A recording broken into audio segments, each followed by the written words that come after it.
Done. ये संकेत था कि रात के 3 बज चुके हैं। युग दीवार पर लगी घड़ी की ओर देखते हुए कहता है, यार 3 बज गए, अब तेरी इस डाउजिंग पेंडुलम का यूज करें? अभिमन्यु धीरे से कहता है, हाँ खेल शुरू करते हैं। अभिमन्यु पेंडुलम में लगे काले धागे को पकड़ता है। पहले तो पेंडुलम आगे पीछे होने लगता है, पर कुछ ही देर बाद वो अपनी जगह पर रुक जाता है। अभिमन्यु फुसफुसाते हुए कहता है, यक्षिणी क्या तुम यहीं हो? यदि हो तो मुझे संकेत दो यक्षिणी। इतना कहकर अभिमन्यु चुप हो जाता है और पेंडुलम के मूवमेंट करने का इंतजार करने लग जाता है। जहां एक तरफ अभिमन्यु और युग यक्षिणी के बारे में पता लगा रहे थे, तो वहीं दूसरी तरफ अमोदिता कायर पर किया गया टोटका तोड़ने के लिए अकेले ही चौराहे पर जाने के लिए निकल पड़ी थी। टोटका उसने अकेले किया था, इसलिए उसे अकेले ही चौराहे पर जाना पड़ रहा था। अमोदिता डरते डरते अपने कदम चौराहे की ओर बढ़ा रही थी। रात का गहरा सन्नाटा सड़क पर छाया हुआ था। आसमान में चांद निकला हुआ था, जिसकी रोशनी चारों तरफ फैल रही थी। उसकी मदद से अमोदिता आगे बढ़ रही थी। अमोदिता मन ही मन फुसफुसाते हुए कहती है, मैं एक सौदाइन हूँ और मुझे किसी से डर नहीं लगता। मेरा काम डरना नहीं बल्कि अपनी काली जादू की शक्तियों से डराना है। यही बड़बड़ाते हुए अमोदिता आगे बढ़ रही थी। कुछ ही देर में वो अपने घर के पास वाले चौराहे पर पहुंच जाती है और हल्दी की गांठ जिसे काले कपड़े के टुकड़े में बांधकर उसने फेंका था, वो पुड़िया ढूंढने लग जाती है। सड़क मिट्टी की बनी हुई थी, जिस कारण वहां पर बहुत सारी धूल और छोटे छोटे पत्थर के टुकड़े जमा हो गए थे। उन्हीं पत्थरों के टुकड़ों को अपने हाथों से हटाते हुए अमोदिता पुड़िया ढूंढने लग जाती है। अमोदिता पुड़िया ढूंढते हुए कहती है, कहाँ चली गई? यहीं पर तो फेंकी थी मैंने। अरे कहाँ गई? यहीं पर होना चाहिए उसे, यहीं कहीं होगी। यही सब बड़बड़ाते हुए अमोदिता पुड़िया ढूंढ ही रही थी कि तभी उसे लगता है जैसे कोई उसके पीछे से निकला हो। अपने पीछे हलचल महसूस होती देख अमोदिता सहम जाती है। वो धीरे धीरे बड़ी हिम्मत के साथ पीछे पलटने लग जाती है। जब वो पीछे पलटती है तो देखती है कि उसके पीछे एक काला कुत्ता खड़ा हुआ था, जो कि बेहद डरावना लग रहा था। वो कुत्ता अमोदिता को घूरे जा रहा था। उसके बड़े बड़े नुकीले दांत थे। उस कुत्ते की आंखें लाल हो चुकी थी, जो कि एक टक नजर से अमोदिता को घूरे जा रही थी। उस काले कुत्ते के शरीर पर लंबे लंबे बाल थे, जिसे देखकर ऐसा लग रहा था कि कई दिनों से नहीं नहाया हो। अमोदिता कुत्ते को देखते हुए कहती है, अच्छा तो ये कुत्ता है। इस कुत्ते कमीने ने तो मुझे डरा ही दिया था। वो कुत्ता अमोदिता को देखकर भौंकने लग जाता है। पहले तो अमोदिता डर जाती है, पर फिर बड़ी हिम्मत से कहती है, अरे कुत्ते कमीने, मैं कोई भूत नहीं हूँ जो मुझे देखकर भौंके जा रहा है। मैं तो एक सौदाइन हूँ। अच्छा तो तू एक सौदाइन को देखकर भौंक रहा है? रुक, अभी मजा चखाती हूँ तुझे। इतना कहकर अमोदिता जमीन पर पड़े छोटे छोटे पत्थरों के टुकड़े उठाने लग जाती है और उस कुत्ते की तरफ फेंक कर मारने लग जाती है। ये हैरान करने वाली बात थी कि वो कुत्ता डरता नहीं बल्कि वहीं पर खड़ा रहता है और लगातार अमोदिता को देखकर भौंके जा रहा था। अमोदिता का कोई निशाना उस कुत्ते को नहीं लग पा रहा था। निशाना लगाने में वो एक अनाड़ी थी। अमोदिता सड़क पर से पत्थर उठाकर उस कुत्ते को मारे ही जा रही थी कि तभी उसके हाथ में कोई ऐसी चीज आती है जो बहुत सॉफ्ट थी। अमोदिता रुक जाती है और उस चीज को देखने लग जाती है। वो देखती है कि उसके हाथ में एक काले कपड़े की पुड़िया थी। ये वही पुड़िया थी जो उसने फेंकी थी। अमोदिता उस पुड़िया को देखकर खुश हो जाती है और खुद से कहती है, अरे मिल गई। जब से इसे ही तो ढूंढ रही थी। जब से इसे ही तो ढूंढ रही थी मैं। इस कुत्ते ने तो मेरा काम ही आसान कर दिया। इतना कहकर अमोदिता अपना सिर ऊपर उठाती है और उस कुत्ते की तरफ देखने लग जाती है, पर तब तक वो कुत्ता वहां से जा चुका था। अमोदिता हैरानी के साथ कहती है, अरे ये कुत्ता कहाँ चला गया? अभी तो यहीं पर था। जब भगा रही थी तब तो नहीं गया, अब अचानक पता नहीं कहाँ गायब हो गया। खैर छोड़ो, मुझे क्या करना है, मेरा काम तो आसान हो गया ना। अब इसे किश्नोई नदी में प्रवाहित करना है, जैसा कि माँ ने कहा था, वो भी 4 बजे से पहले। 3:30 तो यहीं पर बच गए, बस आधा घंटा बचा हुआ है।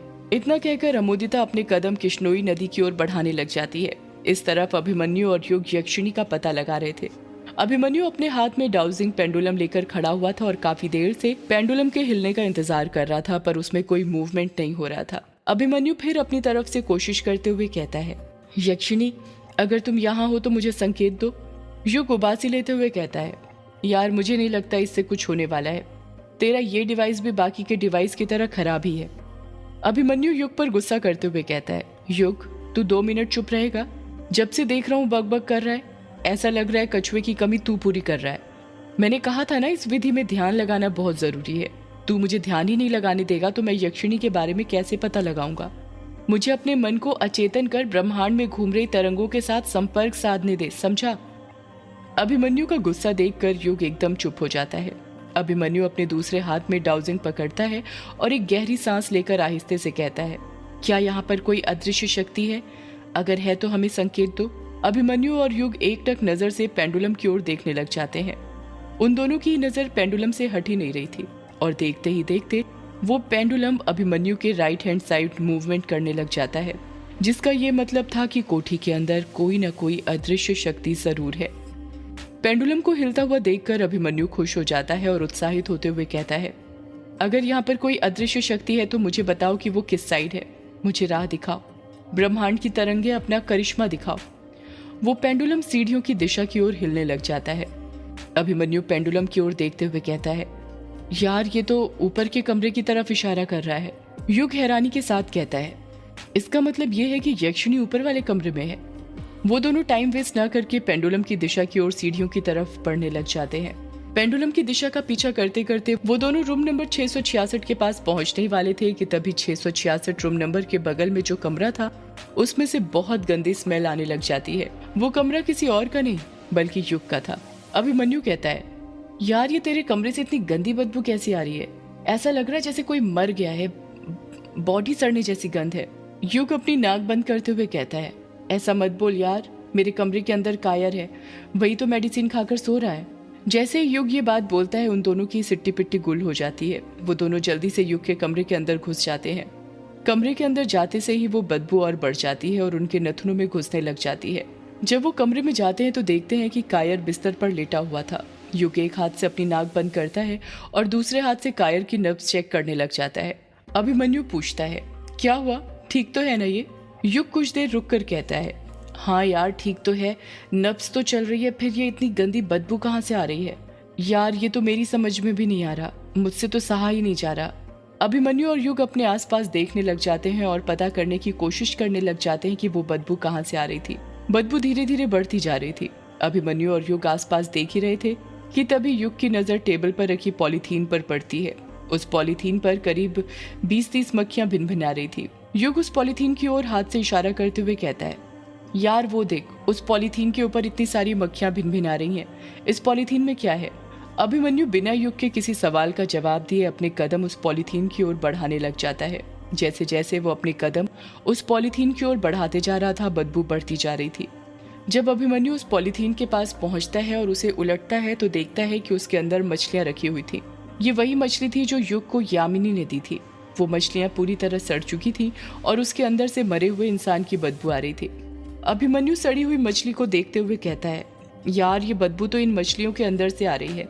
युग हैरानी के साथ कहता है, पर ये मछलियां इतनी जल्दी खराब कैसे हो सकती हैं? आज सुबह ही की तो ताजी मछलियां थी ये। पता नहीं यार, मेरी भी कुछ समझ में नहीं आ रहा। और मान ले कि मछलियां खराब भी हो गई तो चलता है, पर ऐसी बदबू किस मछली में से आती है यार?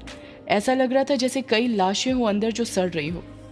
अभिमन्यु ने इतना ही कहा था कि तभी युग की नजर अभिमन्यु के हाथ के डाउजिंग यंत्र पर पड़ती है और वो देखता है कि पेंडुलम ने अपने आप मूवमेंट करना शुरू कर दिया था। युग घबराते हुए कहता है, यार वो देख, तेरा पेंडुलम फिर मूवमेंट कर रहा है। पेंडुलम कमरे के बाहर की ओर मूवमेंट कर रहा था। वो दोनों जल्दी से कमरे के बाहर निकल जाते हैं और पेंडुलम की दिशा की ओर जाने लग जाते हैं। वो दोनों रूम नंबर 666 के सामने आकर रुक जाते हैं। पेंडुलम रूम नंबर 666 के अंदर की ओर संकेत कर रहा था। युग और अभिमन्यु ये सब देखकर पसीना पसीना हो गए थे। अभिमन्यु गहरी सांस लेते हुए कहता है, इसका मतलब ये हुआ कि यक्षिणी आजाद नहीं हुई है, वो यहीं इसी कमरे के अंदर कैद है। युग कुछ सोचते हुए कहता है, पर यक्षिणी आजाद क्यों नहीं हुई? हमने तो गेट खोला था ना। सदियों से है पुरानी ये है यक्षिणी की कहानी। यक्षिणी एक आग है, यक्षिणी तेरा ख्वाब है।